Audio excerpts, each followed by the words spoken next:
YouTube, what it do? It's your boy King Crispy in the flesh. Hope you guys enjoyed the funeral live listening party that we just had a great time.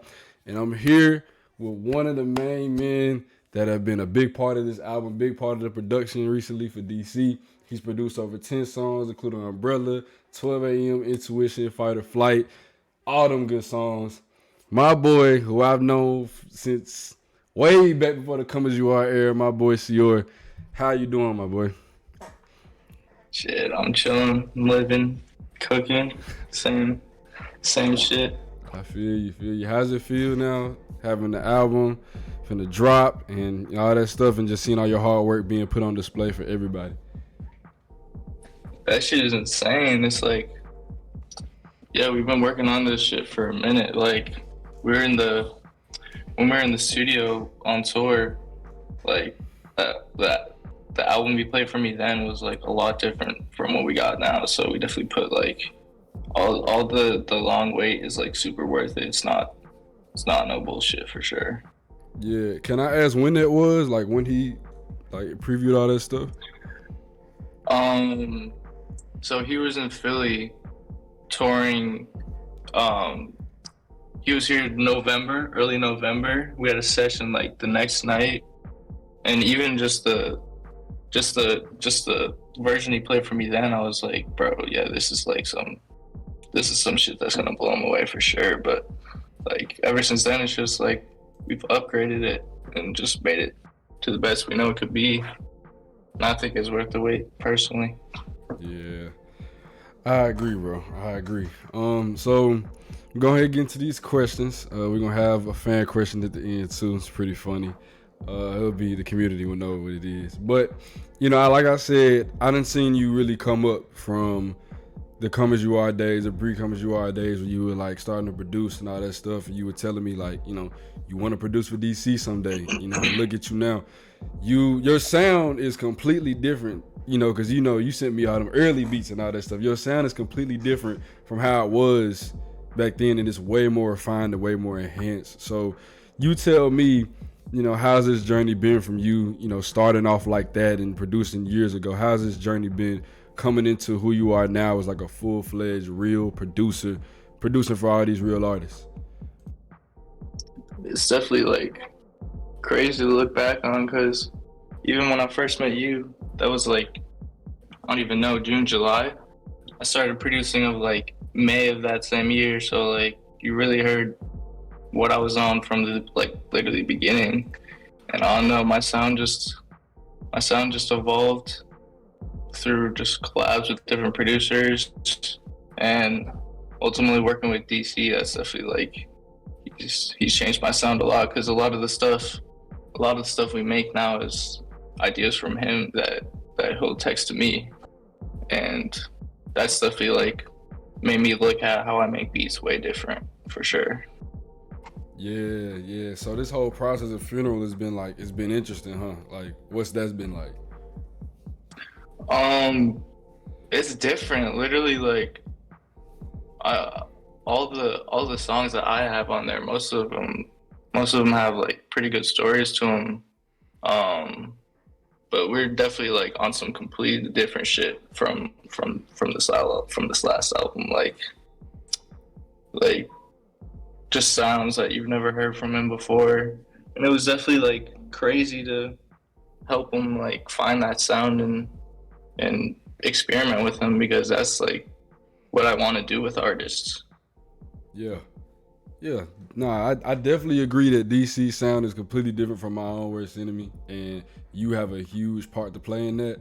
Like, like you said, you're being more versatile, you're doing different things and all that stuff. He's experimenting, and I was saying that earlier, like a few days ago, I was like, I feel like this album may take longer to grow on some people simply because it's gonna be experimental and it's gonna be completely different. But that's what comes with it. But I feel like people are gonna really realize like, okay, this is completely different, but this is gonna be amazing at the end of the day, for sure.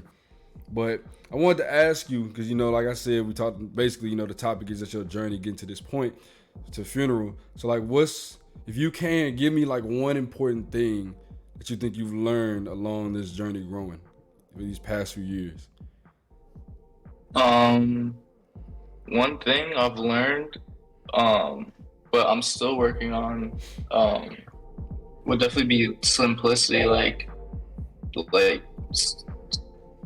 earlier in my career, I always had like urges to. I mean, still now, I have urges just to like be as unique as possible and like do what's out of the box. But um, sometimes I do too much with it. Like, and this album taught me how to think out of the box, but also stay simple with it, because that's what goes mainstream. That's what the people love. They love the catchy shit, but that catchy shit is always simple. It's never doing too much. So I definitely learned not to do too much of my beats for this album. All right, so with that, with you talking about your beats in the album, give me, we'll say, first of all, let's look at this list. So you worked on Bankrupt, working on Done, 12 a.m., which is already out, Fight or Flight, that's unheard of. That's the one I'm most excited for. I haven't heard that yet. I'm excited for that. So I know you're not gonna disappoint with that.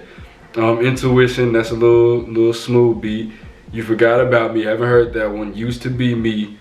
And yeah, those are all the 7 that you worked on Funeral. So with those, just give me your top 2 that you love, the top 2 that you really love, your favorites. There's definitely 2 ways I could split it, because a lot of the songs have like good stories behind the beats, but I'm definitely like, there's definitely certain songs that didn't have much of a story, but I'm just more proud on like how they came out. Mm-hmm. But I can do one of each. So I would say the best story probably be Working on Dying. Making that beat was super fun, because I was just on some complete chill shit. But I would say the one that I like that came out the best would probably be You Forgot About Me or 12 a.m. for sure. Bro, 12 a.m. is different. Matter of fact, no, I gotta ask this. Did y'all sample that from Crew Love? We didn't sample. It was a. We're not sampling.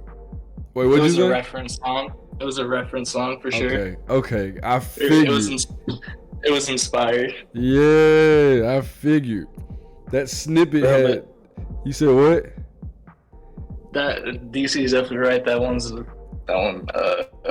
We definitely took the longest working on that. There's like 3 different versions of that beat, and like so many different mixes. Like it took a minute to get that shit right. Oh, so we have a few unheard mixes of 12 a.m. Definitely. Nice. Well, I'm sure that's like, for everything, because I know this album took a while to get things like really like perfect to how y'all wanted it. 12 a.m. Yeah, for sure. Beats. That's crazy. Bro, for sure. Even with the we just made that last minute switch just because we felt it would fit better than Poison. So I mean, we'll do whatever, just trying to do whatever it takes to make it perfect.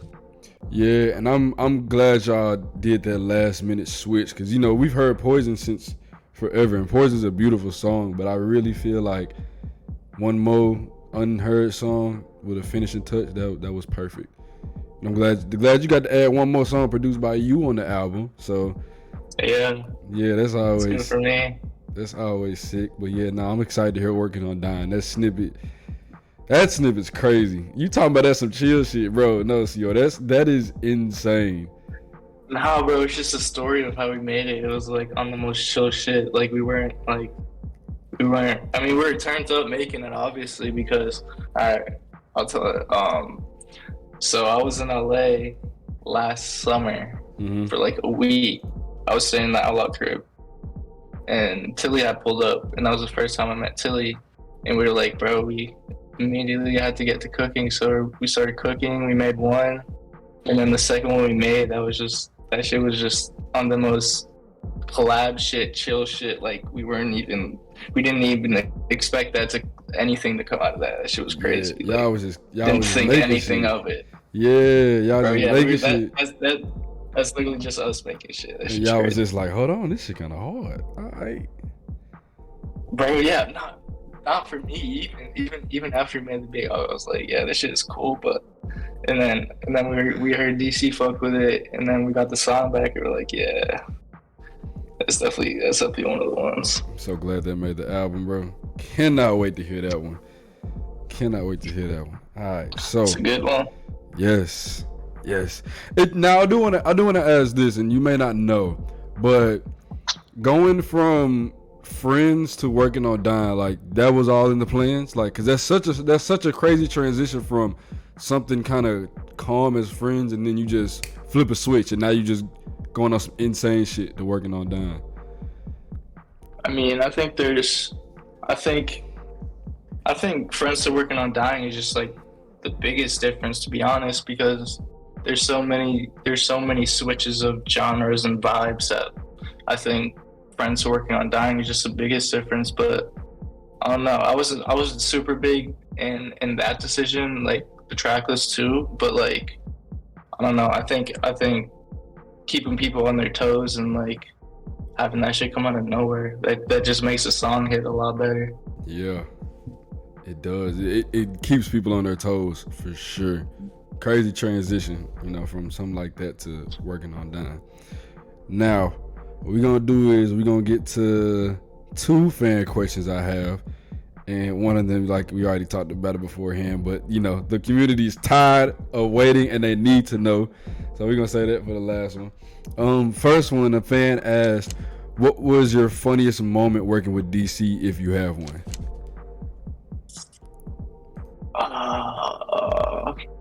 Funniest moment, bro.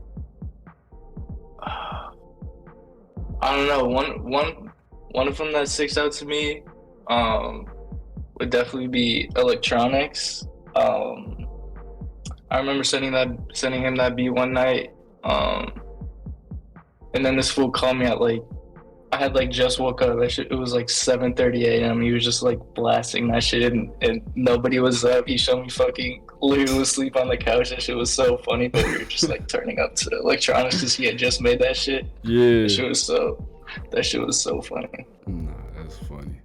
And you have plans for electronics, right? Do we have plans for that? Or if you can't say too much. Yeah, I figured you couldn't say too much. I figured you couldn't say too much. But we'll see. Yeah, we'll see. We'll see about everything. I know this is nowhere near the last that you'll be working at all. So I know it's plenty more coming from you and him. All right, so the second fan question, and the community's gonna lose their minds if you don't give them the answer that they want. But okay, Playboy Spark, Spark in the calm. He's asking, and Fridays also has a vendetta about this. They want to know why Cior is gatekeeping On the Low and not dropping it, because apparently you have the keys to that song, and if you don't drop it, then it's problems. So what's up with On the Low? Hey, I just want to say that's a key word you said right there. Apparently I have the keys. I don't have the keys. They say I have the keys to drop that song. I could not. I have no control over whether that drops. That's all on them. I can push it. I can push it all around, but it's up to them at the end of the day, bro. Like, come on. I just made the beat. Nah, y'all. Cior has the song. He needs to drop the file ASAP. He is lying to y'all. Nah, I'm innocent, bro. Come on. Oh, innocent bystander. But nah. I ain't gonna lie. I've been waiting for On the Low forever. I heard it was a long ass song. We all know what happened with the leaks last year and everything, but that still needs to come out at some point. But like I said, it ain't up to him, y'all. It's not up to him, so be cool. If it's gonna drop, it's gonna drop. But yeah, bro. I'm glad that we're nowhere near the last of you working with DC, and overall you just as a producer, like, you gonna keep growing, and DC's not the only person you working with. We got multiple people. I heard you got some with Midwest. That's dope as hell. So yeah, bro. I'm really proud of you, bro, for sure. Thank you, bro. Yeah. Last thing, and then you made, like I said, you only produced a few songs. You didn't produce the whole thing. But what do you think people should take away from Funeral? I think a big theme that's been with us, like, even through the rollout and through what people know, like all the shit going on, would definitely be to like think for yourselves, like to just like have your own thoughts and formulate your own opinions. Or and I heard DC talk about this. Like, not everything needs an opinion either. Like, you don't have to compare everyone. You don't have to say this shit sucks just to say it. I mean, some people do it for views, but some people like to say it just to say it. But I think this album will definitely help people like formulate their own opinions on DC, especially if they come into the album with an open mind, for sure. Because Yeah. this is a whole different sound from him. Like playing like all like whole like multiple different sounds that no one's heard yet. I agree, bro. Gotta come in with no expectations so you can just have an open mind. You be wild with whatever is on that album, for sure. But yeah, like I said, bro, once again, I appreciate you. Thank you for your time, for the interview. Proud of you, bro. It's crazy. I'm probably gonna say this every time, bro. Like, oh, well, this man was sending me beats pre-come as you are and talking about he want to work for DC, and now he's on potentially what could be his biggest album and produced almost half the album. So proud of you, bro. For sure. Take it easy, take care of doing what you're doing, and yeah, I'm really proud of you, bro. For sure. Like I'm hyped. I'm hyped for this. I can't wait to hear everything. Straight manifestation, bro. That's all it is. Exactly. That's all it is. If you think if you can do it, you can do it. Yes, bro. Yeah, bro. Hey, I'm proud of you, bro, for real. And best of luck to what else you got going with everything else. And yeah, my boy Cior produced 7 to 16 on the album Funeral. Go stream Funeral, go listen to Funeral, and go follow my boy Cior. All your socials is like Prod Cior, or what are your socials? Yeah, Prod Cior Instagram, Prod Cior YouTube, one Prod Cior on Twitter. That's it. Nice. All right, my boy. I appreciate it, dog. Thank you for having me, brother. For sure, bro. You take it easy, all right?